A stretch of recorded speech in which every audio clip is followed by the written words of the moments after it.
주님의 십자가의 보혈로 덮어주시고 오직 주 예수 그리스도의 십자가만이 드러나게 하여 주시옵소서. 이 밤에 이곳에 앉아있는 사랑하는 주님의 권속들 하나님 아버지 기억하여 주시고 주님의 방법으로 주님께서 우리들의 기도의 제목 가운데 응답하여 주시옵소서. 감사 찬양 드리고 예수님의 이름으로 기도드렸습니다. 다 같이 일어나셔서 오늘 본문 말씀 같이 합독하시겠습니다. 오늘은 두 절밖에 안 됩니다. 좀 짧지만 같이 읽겠습니다. 시작. 그러므로 내가 만약 제단에 예물을 드리다가 내 형제가 너를 원망하고 있는 것이 생각나면 예물을 거기 제단 앞에 두고 우선 가서 그 사람과 화해하여라. 예물은 그 다음에 돌아와 드려라. 자리에 앉으시면 되시겠습니다. 옆에 있는 분들에게 같이 한번 좀 인사하실까요? 대단하십니다. 정말 대단하십니다. 이 밤에 딴 데 안 가시고 여기 오시는 거 정말 대단하십니다. 정말 대단하십니다. 저희들이 지금 다 같이 이제 예배를 드리러 나왔습니다. 오늘은 저희들이 과연 예배와 또 기도, 과연 그것보다 먼저 주님께 해야 될 것이 무엇이 있는지 잠시 한번 좀 생각해 보는 시간을 가졌으면 합니다. 흔히 예배라고 하면은 영어로는 worship이라고 합니다. worship. 아시겠지만 처음에 이제 worth, 이제 그 가치 있다, 귀하다 이런 worth라는 단어와 ship, 어떤 상태를 나타내는 그 단어가 이제 합쳐져서 worship이라고 합니다. 한마디로 말하면 이제 가장 소중한 것, 가장 존귀한 것을 경외하는 대상에게 이렇게 드리는 것, 그런 행위를 저희들이 worship이라고 할 수 있습니다. 구약 성경에서는 예배를 드린다라고 할 때 아바드라고 하는 단어를 많이 썼다고 합니다. 아바드라고 하는 원래 단어의 뜻은 일을 한다, 섬긴다, 봉사한다 이런 뜻을 가지고 있습니다. 아마 성전에서 예배를 드리면서 봉사하는 그런 모습을 생각해 보실 수 있을 것 같고요. 신약시대 때 헬라어로는 프로스쿠네오라는 단어를 많이 예배 때 썼다고 합니다. 표현하는 방식으로 프로스쿠네오라는 단어는 저 그림처럼 엎드리다 또는 무릎을 꿇다 이런 단어의 뜻을 가지고 있다고 합니다. 그러니까 예배는 가장 존귀한 대상에게 내가 그분 앞에서 엎드리고 그분 앞에 내가 숙이는 내적인 존경심과 경외함뿐만 아니라 외적으로 내가 그분 앞에 나의 존경심과 경외심을 행동으로 드러내는 그런 모습이라고 생각할 수 있을 것 같습니다. 존 파이퍼 목사님께서 쓰신 Desiring God이라고 하는 책이 있습니다. 저 책에서 존 파이퍼 목사님이 예배를 이렇게 말씀하십니다. 예배는 그분의 가치, 주님이시죠. 주님의 가치의 빛을, 다른 말로 주님의 그 존귀함의 빛을 기쁨으로 하나님께 다시 우리가 반사해 드리는 것이다라고 이야기합니다. 무슨 말이냐면 우리가 주님으로부터 경험하는 주님의 그 위대하심, 주님의 그 존귀하심을 우리가 받았을 때, 경험했을 때 그것을 우리가 마치 빛을 반사해서 보내드리시, 우리가 그렇게 기쁨으로 하나님께 받은 것을 반사해 드리는 것이라고 말하고 있습니다. 우리가 드리는 저 예배뿐만 아니라 기도도 똑같다고 생각합니다. 팀 켈러 목사님께서 적으신 프레어라는 책이 있습니다. 저 책에서 팀 켈러 목사님은 기도에 대해서도 이렇게 말씀하십니다. 기도는 하나님이 그의 말씀과 은혜를 통해 시작하신 대화를 계속하는 것이며 결국 그것은 하나님과의 온전한 완전한 만남이 됩니다. 결국 기도라는 것도 일방적으로 내가 간구하고 부르짖는 것이 아니고 하나님과 내가 만나서 그분과 대화하는 것이고, 또 팀켈러 목사님은 기도를 이렇게 정의하십니다. 우리는 기도를 하나님을 아는 지식에 대한 개인적이고 소통적인 반응으로 정의할 수 있습니다 라고 이야기합니다. 즉 기도라고 하는 것은 일방적인 것이 아니고 커뮤니티브 리스판스라는 거죠. 우리가 소통하는 방식으로 주님께 반응하는 것이라고 합니다. 제가 예배를 말씀드리고 기도를 말씀드린 이유는 결국 기독교에서 말하는 예배와 기도는 어떤 일방적인 우상에게 우리가 일방적으로 무언가를 바치고 강구하는 그런 식의 행위가 아니라는 거죠. 가장 존귀한 분에게 내가 경험한 것을 그분에게 다시 반사시켜드리고, 또한 그분과 내가 소통적인 반응으로 대화하고 만나는 상호의 교류가 있는 관계가 기반이 되어지는 그런 상호적인 자격이라는 거죠. 쉽게 말하면 예배에서 제일 중요한 것은 주님과 나의 관계라는 겁니다. 이 관계를 기반으로 해서 우리가 주님 앞에 예배를 드리고, 관계를 기반으로 해서 우리가 주님께 기도를 드린다는 거죠. 여러분 잘 아시겠지만 예수님께서 성경 말씀에 우리에게 중요한 관계가, 우리가 예배와 기도에서 중요한 관계가 단순히 하나님과의 관계뿐만 아니라 사람과의 관계도 중요하다고 예수님이 말씀하십니다. 마태복음 22장 37절에서 39절 말씀인데 같이 한번 읽으시겠습니다. 시작. 예수께서 대답하셨습니다. 내 마음을 다하고 내 생명을 다하고 내 뜻을 다해 주 내 하나님을 사랑하여라. 이것이 가장 중요하고 으뜸되는 계명이다. 그리고 둘째 계명도 이와 같다. 내 이웃을 내 몸처럼 사랑하여라. 바리새인 중에 어떤 율법학자가 예수님께 찾아와서 예수님을 시험하려고 묻습니다. 예수님, 도대체 율법 중에 가장 큰 율법이 무엇입니까? 계명이 무엇입니까? 이렇게 물으실 때 예수님이 대답하십니다. 먼저는 주 너의 하나님을 내 생명과 뜻을 다하여 사랑하고, 거기서 끝나지 않고 예수님이 한 개 더 말씀하십니다. 내 이웃을 내 몸처럼 사랑하여라. 결국 사람을 사랑하라는 말씀이죠. 예수님께서 말씀하십니다. 모든 율법과 선지자의 말씀들이 이 두 계명에서 나오게 된다고 말씀하십니다. 예수님의 말씀은 결국 우리가 하나님과의 관계뿐만 아니라 사람과의 관계도 주님 앞에서 정말 귀중한 것이라는 거죠. 우리가 하나님을 대하는 방식, 우리가 하나님과의 만남을 가지는 관계의 방식은 필연적으로 사람과의 관계에서 드러난다는 것이고, 우리가 사람과 화해와 평화의 관계를 누리며 사람과 기쁨으로 섬김으로 살아가는 모습을 가질 때 하나님과의 관계가 깊어지지만, 우리가 사람과의 관계에서 우리가 사람을 우리의 이익의 수단으로만 생각하고 그들에게 우리가 거짓 것을 행하고 그들에게 우리에게 죄를 짓는 것이 하나님과의 관계에도 영향을 미친다고 생각해 볼 수 있다는 것입니다. 십자가에서처럼 단순히 하나님과 나와의 관계로만 예배가 이루어지고 기도가 드려지는 것이 아니고, 우리 옆에 있는 사람들, 우리 공동체의 식구들, 우리 가족들 뿐만 아니라 나의 직장의 동료들, 내가 만나고 있는 사람들과 내가 어떤 관계를 가지고 어떠한 모습으로 살아가고 내가 관계를 맺으며 가느냐가 하나님과 나와의 의사소통이 되는 예배와 기도에도 영향을 미친다는 겁니다. 성경은 여러 구절에서 사람에게 우리가 행하는 것들이 어떻게 예배에서도 영향을 미칠 수 있는지를 말씀하십니다. 이사야 말씀인데요, 이사야 1장 11절 말씀입니다. 제가 읽겠습니다. 여호와께서 말씀하신다. 그 많은 너희 재물을 무엇하려고 내게로 가져오느냐? 나는 수장의 번제와 살찐 짐승의 기름도 지겹다. 나는 황소와 어린 양과 염소의 피도 기쁘지 않다. 1장 15절 말씀입니다. 너희가 아무리 손을 펼쳐 기도해도 나는 눈을 가리고 너희들을 보지 않을 것이다. 너희가 아무리 기도를 많이 해도 나는 듣지 않을 것이다. 너희 손에는 피가 가득하구나. 이사야 1장 말씀에서 하나님께서 이스라엘 백성에게 너희가 아무리 많은 재물을 가져와도, 너희가 아무리 많이 나에게 예배한다고 나와서 재물을 바쳐도 나는 기쁘지 않다고 하나님이 말씀하십니다. 받지 않겠다는 말씀입니다.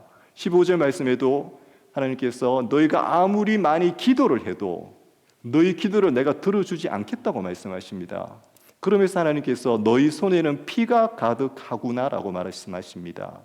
저 피라고 하는 단어가 죄라고 하는 뜻이 되겠죠. 그런데 저 죄가 하나님께 대한 죄가 아니고 사람들에게 대한 죄입니다. 1장 말씀을 살펴보면은 그 당시에 이스라엘 민족들이 가난한 사람들, 힘없는 사람들, 특별히 과부와 고아들을 너무나 그들을 사회적으로 억압하게 되고, 수많은 사람들이 하나님의 말씀 가운데서 행하는 그런 약자들을 돌봐야 되는 삶을 살지 아니하고 억압하고 착취하는 그 모습들 때문에, 사람에게 행하는 그 죄 때문에 주님께서 지금 너희의 재물, 너희의 기도 내가 응답하지 않겠다고 말씀하시는 겁니다.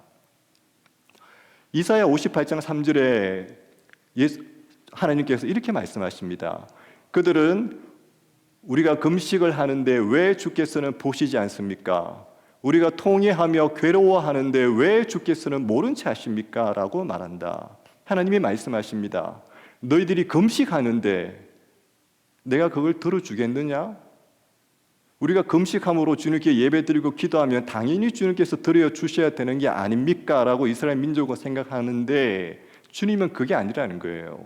58장 내용을 전으로 살펴보면은 이스라엘 사람들은 주님께 금식한다고 하면서도 자기의 밑에 있는 사람들을 혹사시키고 뿐만 아니라 서로 주먹질하고 다툼하고 사람들의 것을 도둑질하고 온갖 그런 불법들을 저지르고 흉악의 결박들을 풀어주지 않고 사람들을 착취하고 그렇게 하면서 자기들은 금식한다고, 하나님께 나와서 금식 기도한다고, 금식해서 절기를 지킨다고 하나님 응답해 주셔야 되는 게 아니냐고. 근데 주님께서 말씀하십니다. 너희들이 금식하는데 그런 모습으로 금식한다고 내가 너희들을 들어줘야 되겠느냐고.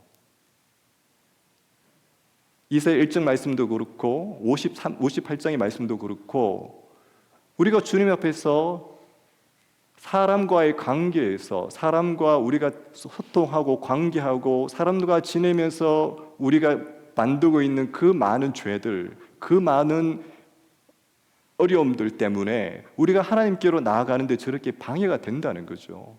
주님께서 우리의 예배 가운데에, 우리의 기도 가운데에 응답하고 싶었지만 우리 손에 있는 그 피 때문에, 죄 때문에 주님의 손이 역사를 하실 수 없다는 거죠. 오늘 마태복음 23장 말씀에 예수님께서 산상수훈에서 이렇게 말씀하십니다. 그러므로 네가 만약 제단에 예물을 드리다가 내 형제가 너를 원망하고 있는 것이 생각나면 예물을 거기 제단 앞에 두고 우선 가서 그 사람과 화해하여라. 예물은 그 다음에 돌아와 드려라. 2절밖에 되지 않는 짧은 구절이지만 저기에 지금 예수님께서 계속해서 예물, 형제, 예물, 사람, 예물과 형제라는 단어를 계속 반복해서 쓰시고 계십니다. 특별히 헬라어 원어 성경으로 보면은 저기 예물, 형제라고 하는 단어마다 계속 영어로 말하면 your, 당신의, 너의라는 단어가 계속 수식적으로 지금 붙어져 있어요. 그러니까 네가 만약 제단에 너의 재물을 드리다가 너의 형제가 생각나면 너의 재물을 제단 앞에 두고 가서 그 사람이라고 되어 있는데 헬라어 원어에도 저기는 사람이 아니고 형제라고 표현할 수 있습니다. 너의 형제와 화해하여라. 그리고 너의 예물은 그 다음에 드려라. 계속 너의 예물, 너의 형제라고 말씀하십니다.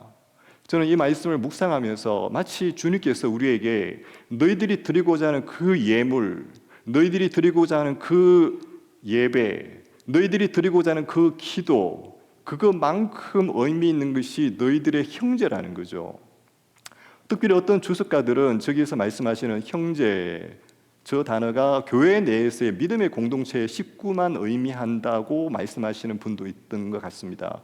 근데 제가 생각하기에는 반드시 교회 내에 있는 형제만을 의미한다고는 생각하기가 좀 어려운 것 같아요. 우리가 주변에 상대하고 우리가 교제하고 관계하는 수많은 모든 사람들 다 포괄하는 내용이 아닐까라고 저는 생각해 봅니다. 그리고 특별히 저기에서 보면은 성경 말씀에 너를 원망하고 라고 지금 표현이 되어 있는데 헬라어 원어에는 보면 원망한다는 단어는 없습니다. 영어로 굳이 표현한다면은, 우리말로 표현한다면은 너에 대해서 무언가를 가지고 있는 사람, having something against you, 너를 대항해서 무언가를 품고 있는 사람. 그러니까 꼭 원망이 아니더라도 나로 인해서 실망한 사람,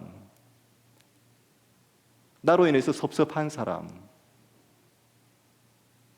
여러 가지 뜻이 저 안에 다 내포되어질 수 있다고 생각합니다. 그리고 특별히 재미있는 것은 저 말씀에 예수님이 말씀하십니다. 예물을 드리다가 생각난다.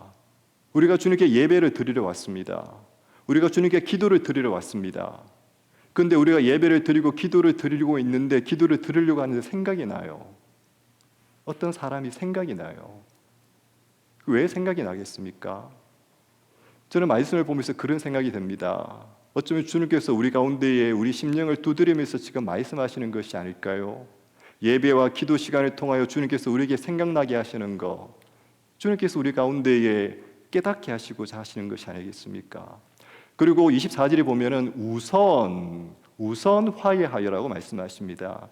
저기서 말하는 우선이라는 저 헬라어 단어에도 굉장히 적극적인 의미가 들어 있습니다. 단순히 순서적으로 네가 화해하고 넥스트 다음에 예물을 드려라, 물론 그런 의미도 있습니다. 그럼에도 불구하고 네가 먼저, 당신이 먼저, 너가 먼저 화해하여라는 거죠.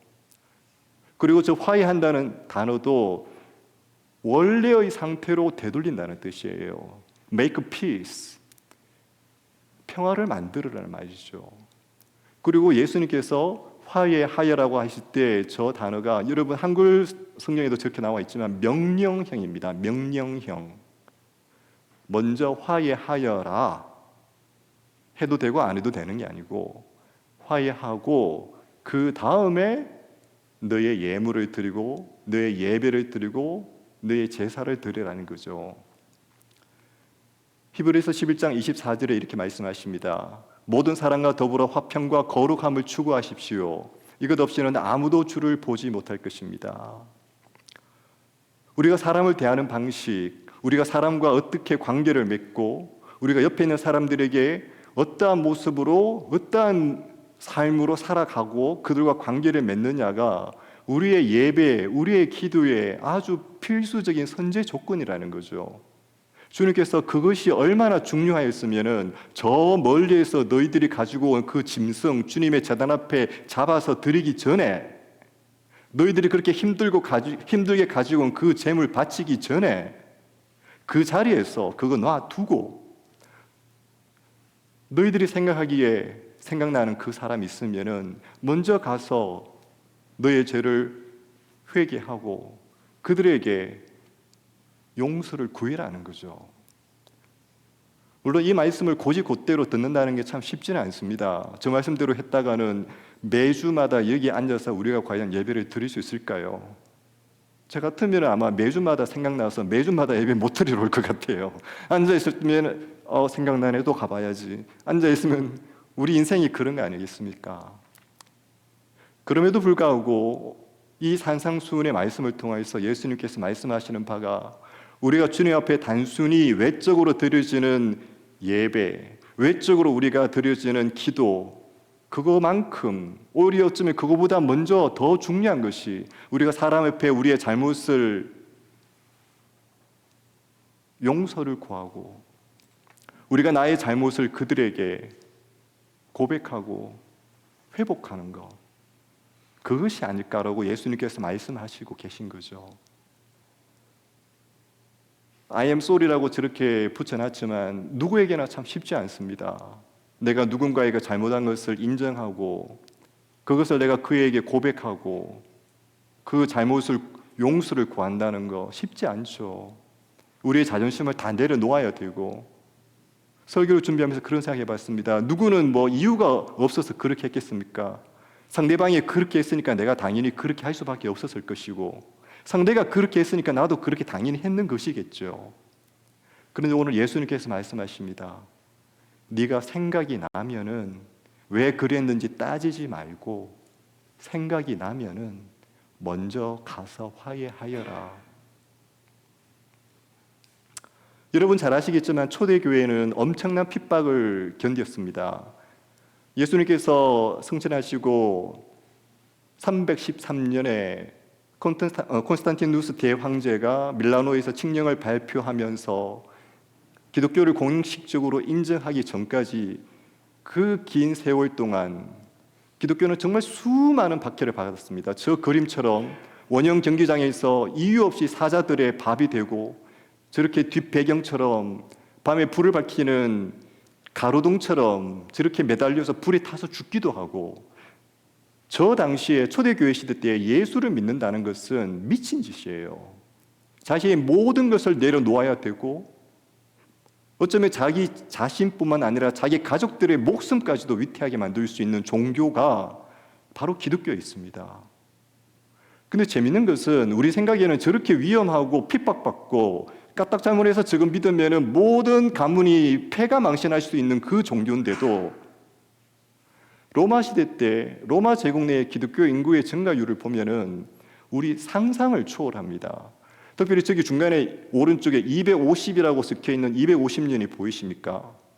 300년 초기에 313년에 기독교가 공인되고 나서 기독교가 증가하는 것은 이해가 갑니다. 국교로 인정을 받았으니까. 그 다음부터는 기독교를 믿으면 누구나 다 이득을 보니까. 그런데 저 313년이 되기 전에 250년이 되어 있는 200년에서 300년 사이에 엄청난 수의 기독교인들이 증가하게 됩니다. 저 때 핍박이 없었을까요? 아니에요. 계속된 핍박들이, 로마의 10대 핍박들이 계속해서 연이어서 일어나고 있는데도 기독교인들은 엄청나게 증가하게 돼요. 그 이유가 뭐겠습니까? 로드니 스타크라고 하는 미국의 사회학자이면서 유명한 종교학자가 있습니다. 이분은 초대 기독교가 로마 제국과 어떤 영향을 미쳤는지에 대해서 굉장히 오랫동안 연구를 한 학자인데, 이분이 쓰신 책이 있습니다. The Rise of Christianity라는 책이 있습니다. 이 책에 보면은 초대 기독교가 도대체 무엇 때문에 그토록 많은 사람들이 기독교에 조인을 하고 기독교인들로 개종을 했는지에 대한 내용을 이야기하고 있습니다. 저 책에서 말씀하시기를 로드니 스타크는 기독교인들이 가지고 있던 강점은 다른 게 아니라는 거예요. 그들의 change of life, 그들의 삶이 변화되는 모습을 보고 믿지 않는 수많은 이방인들, 비기독교인들이 저 기독교인들의 모습에 너무 감동을 받고 너무 끌려서 그들도 기독교인처럼 되고 싶어서 수많은 사람들이 그렇게 개종을 하게 됐다는 거죠. 저 책에서 이야기합니다. 기독교인들이 데일리 라이프, 매일의 삶 속에서 그들의 삶에서 믿음을 살아내는 모습들, 그 모습에 어트랙티드 됐다는 거예요. 마지막 줄에 나오는 것처럼 일반 사회에 다미넌트하게 우세하게 있었던 그런 누군가를 짓밟고 이기고 나의 모든 것 무조건 쟁취해야 되고 내 자존심이 최고고 그렇게 했던 그 다미넌트한 밸류와는 완전히 반대되는 교회 내에서의 형제들끼리의 사랑, 기독교인들이 보여주는 그 헌신적이고 그들의 삶에서 보여주는 그 모습 때문에 수많은 이방인들이 저 시대에 기독교로 개종을 하게 됐다는 겁니다. 또 다른 책이 있습니다. 알란 크라이드라는 사람이 적은 책입니다. 이분도 미국의 유명한 신학자이면서 교회 역사학자이세요. 이분이 적은 Patient Ferment라는 하는 책이 있습니다. Early Church, 초대 교회 시대 때에 어떤 일이 있었는지 이분이 연구하시면서 그 책 제목을 Patient Ferment, 조용한 상태로 일어나는 발효 과정으로 비유해서 책을 쓰셨어요. 저 책에 보면은 유명한 초대 교회의 교부가 자기의 교회 성도들에게 보는 교리 강해서 같은 그 내용에 있는 내용들을 발췌하는 것이 있습니다. 이 교부께서 말씀하시기를 우리는 말하는 사람이 아니라는 거죠. 우리는 삶으로 살아내는 사람이고 우리는 예수 그리스도의 그 덕목들을 삶으로 실천하면서 알게 되는 사람이라는 거죠. We do not speak great things. 우리는 위대한 일들을 말하는 사람들이 아니고 We live them. 우리는 그것을 살아내는 사람이라고 이야기하고 있습니다. 그렇습니다. 초대교회 사람들은 그들의 삶들 가운데에서 예수 그리스도를 닮은 삶을 드러냄으로써 그들의 삶 때문에 수많은 사람들이 감동을 주고 그것으로 인해서 수많은 사람들이 기독교인으로 개종을 시키는 그 엄청난 핍박도 견디고 이기게 하는 자극제가 되었다는 거죠. 우리가 주님께 예배하러 나오는 거 중요합니다. 우리가 주님께 기도하는 거 중요합니다.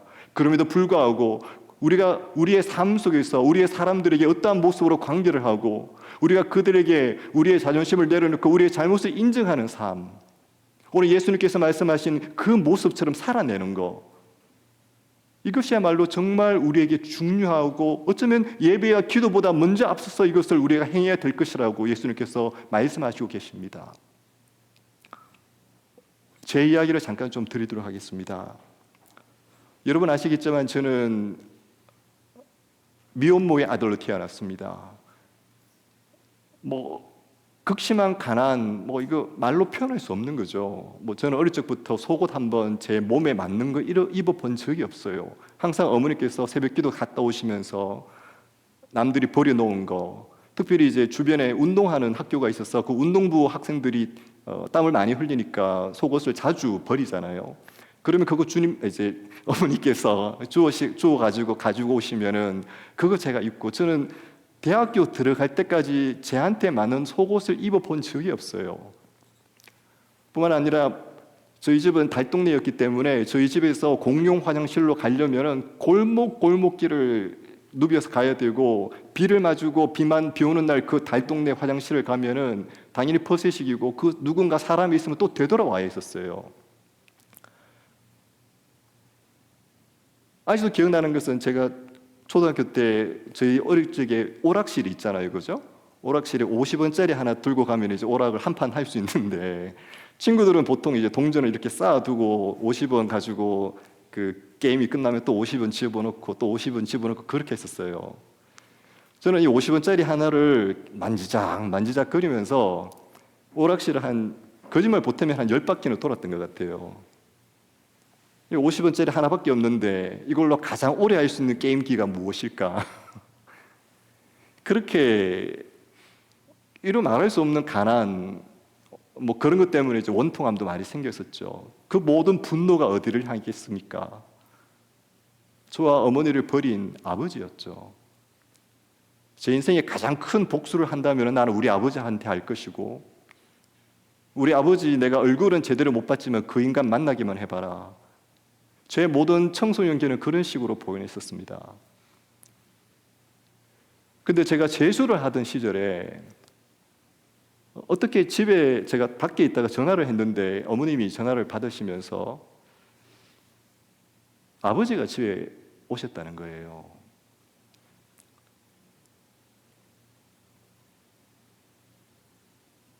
제가 어머니한테 아버지 전화를 바꾸라고 했어요.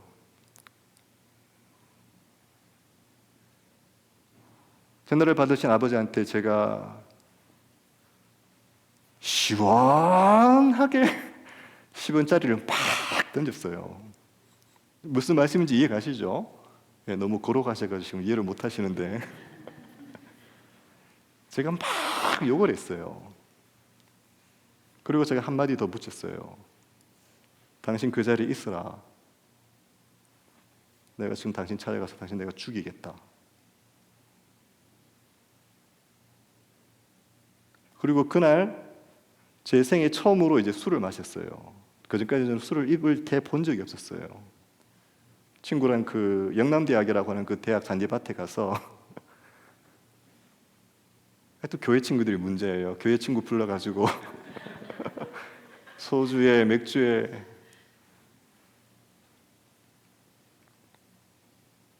그리고 제가 대학을 들어가고 대학교 1학년 겨울 수련회 때 엄청난 은혜를 체험했었습니다. 저번에 말씀을 드린 것 같은데, 그리고 저희의 기도 생활이 완전 바뀌게 됐고요. 근데 제가 기도를 하면 할수록 기도의 자리에 나갈 때마다 제 마음에 그 사건이 생각이 나요. 근데 하루는 저희 청년부 목사님과 이런저런 이야기를 하다가 제 호적 이야기를 하게 됐습니다. 젊으신 분들은 잘 모르실 수도 있는데 나이 드신 분들은 다 아시죠? 호적이라고 아버지 어머니 이름이 나와 있는 서류. 근데 제 호적 서류에는 어머니 이름만 있었고 아버지 이름이 없었어요. 아버지가 등록이 되어 있지 않았어요. 그리고 주민등록 등본을 떼면은 저와 어머니의 관계는 어머니와 아들의 관계가 아니고 동거인이라고 적혀져 있었어요. 왜냐하면 예전에는 호적 그 법상 아버지만이 호주가 될 수 있고 어머니는 호주가 될 수 없었어요. 제가 쉽게 말하면 어머니의 호적 밑으로 들어갈 수가 없었어요. 저는 김철령인데 저희 어머님은 성이 이시예요. 이시. 정유모 목사님께서 제 호적 이야기를 잠깐 들으시더니만 너 그러면 안 돼. 너 그러면 안 돼. 너는 괜찮을지 몰라도 그건 너희 어머니한테 욕보일 수도 있어. 너 그러면 안 돼. 제가 목사님 그러면 어떻게 해야 됩니까? 너 호적 위에 너 아버지 이름 집어넣어야 돼.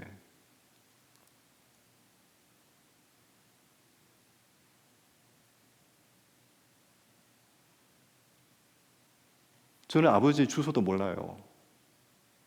전화번호도 몰라요. 얼굴도 몰라요.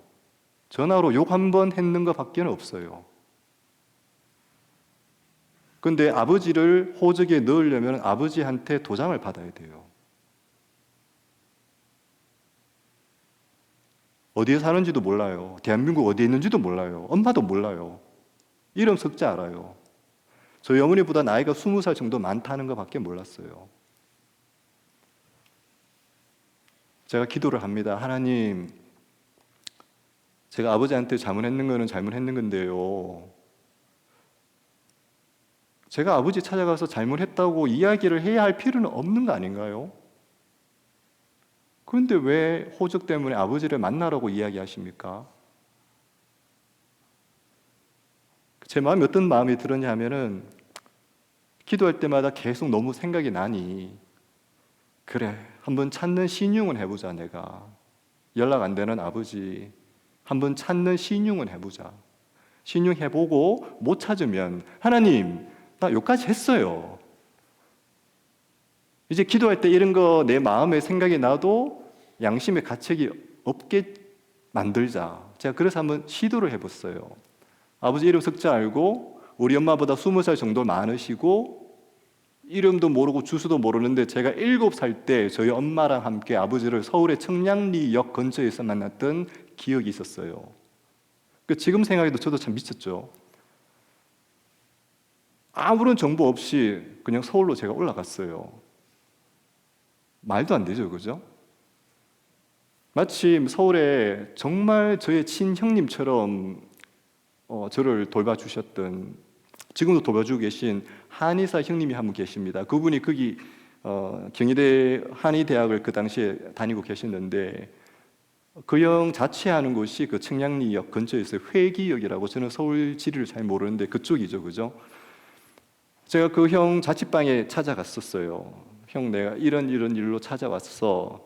근데 신용이나 해보자 싶어서 찾아왔어.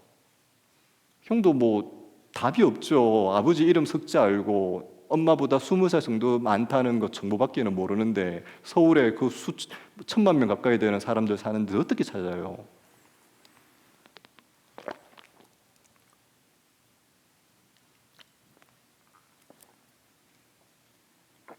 형이 저를 데리고 그 회기역 앞에 파출소를 한번 가보세요. 경찰서를.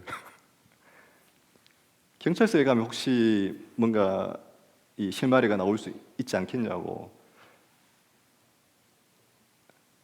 어떻게 그렇게 경찰서를 들어갔어요. 경찰서에 들어가서 생전 처음 보는 경찰 아저씨 2명한테 제가 대구에서 올라왔는데 이런저런 사유로 이제 아버지를 찾고 싶어 한다. 이분들이 혀를 쭉쭉쭉쭉 차요. 아버지 찾겠나? 그러면서 이제 전산으로 저희 아버지 이름하고 아버지 이름을 넣고 이제 조회를 시작합니다. 제가 막 간절히 기도했어요, 속으로. 그 당시에 제가 뭐라고 기도했을까요? 하나님, 아버지 제발 돌아가셨게 해주십시오. 제가 여기까지 왔잖아요. 서울까지 왔고 대구에서 아버지 찾으려고 내가 경찰서까지 왔는데 막 여기서 아버지가 이제 돌아가신 걸로 이렇게 스토리가 끝나면은 나도 좋고 하나님도 좋고 뭐 여기서 이제 잠박하지 않습니까? 막 기도하면서 기다리죠. 전산의 결과가 나올 때까지. 다 아시죠? 그런 기도는 하나님 안 들어주시죠, 그죠? 결과가 나왔어요. 1918년 몇 월 며칠 출생 김 누구 누구씨 서울 무슨 무슨 구 어디 어디에 생존하고 계심. 전화번호는 이거. 경찰관이 저한테 전화번호를 적어서 줘요. 뭐 연락하고 싶으면 한번 해봐라. 자기도 듣더니만 참 그런 스토리니까. 제가 그 전화번호를 받았을 때 제가 기뻤을까요? 내가 이렇게 전화를 해야 되나?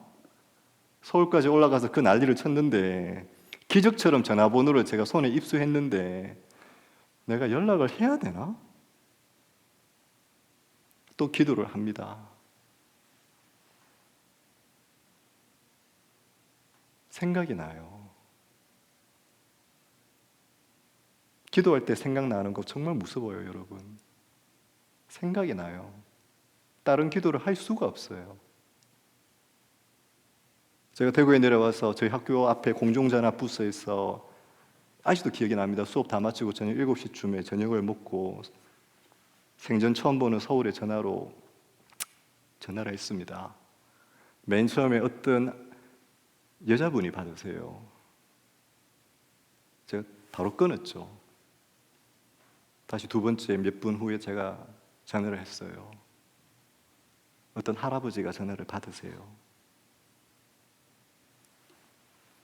아버지, 저 최령입니다. 아무런 반응이 없어요. 아버지께서 대답하세요. 어쩐 일이냐고.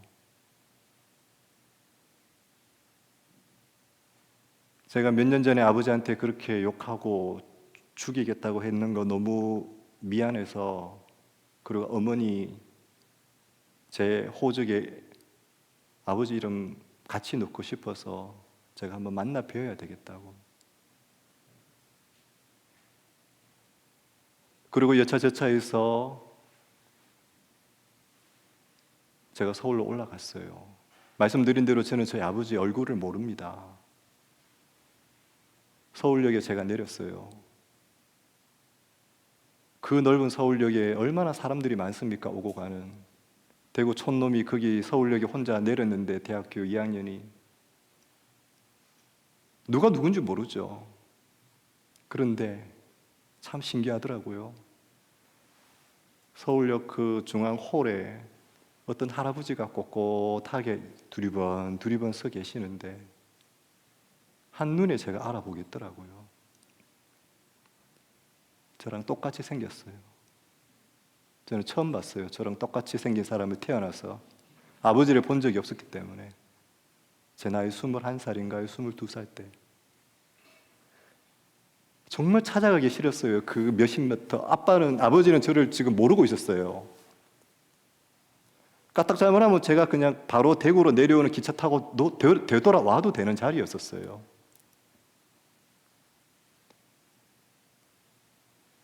정말 갈등 안에 있어요. 그리고 저를 찾아서 두리번 그리고 있는 나이 80이 넘은 할아버지한테 제가 아버지라고 찾아갔어요. 그리고 그날 저녁에 최초로 저는 어떤 남자가, 물론 할아버지지만 부대찌개를 같이 먹으면서 국자로 저한테 떠주는 국을 처음 먹었어요, 그날.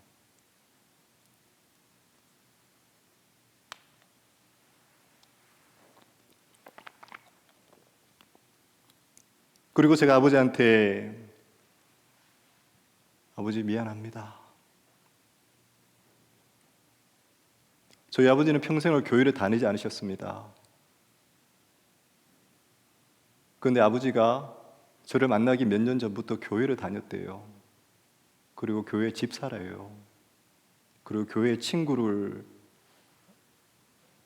사귀었는데 그 친구한테 아들이 대구에서 올라온단다 이런저런 이유로, 그 교회 친구 집사님이겠죠. 아버지를 전도한 그 친구가 아버지한테 이렇게 이야기를 했대요. 저희 아버지의 워딩을 그대로 전해드리면은, 저희 아버지가 참고로 교수님이셨어요. 김 교수. 이거는 신만이 할 수 있는 일이야. 이거는 신이 하는 일이야. 신이 하는 일. 사람이 할 수 없는 일이야. 라고 이야기했다고 아버지가 저한테 이야기했어요.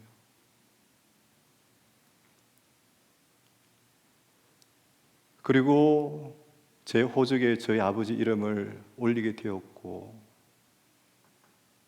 그 이후로 아버지를 다시 만나지는 못했습니다. 아버지도 가정이 따로 있으셨고, 그리고 제가 공보위 때 공중보건의사 시절에 저희 아버지는 돌아가셨어요.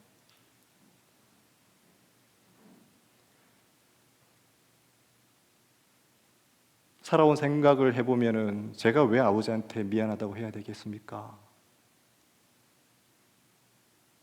제가 어릴 적에 어머니랑 그렇게 고생한 거 생각하면은 치가 떨리고 피가 마르는 것 같은 경험들을 한 적이 한두 번이 아닌데,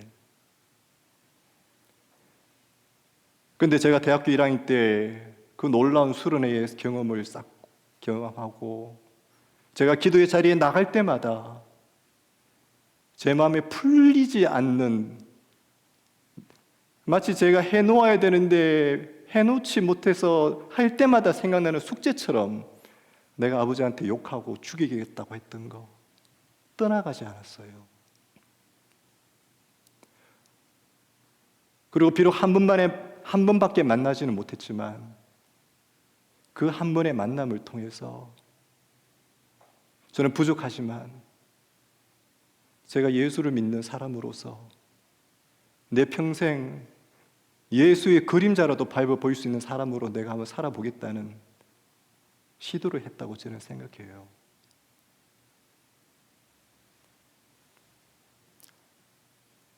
오늘 이 밤에 이 설교를 여러분 앞에 드릴까 준비하려고 참 많은 고민을 했었습니다.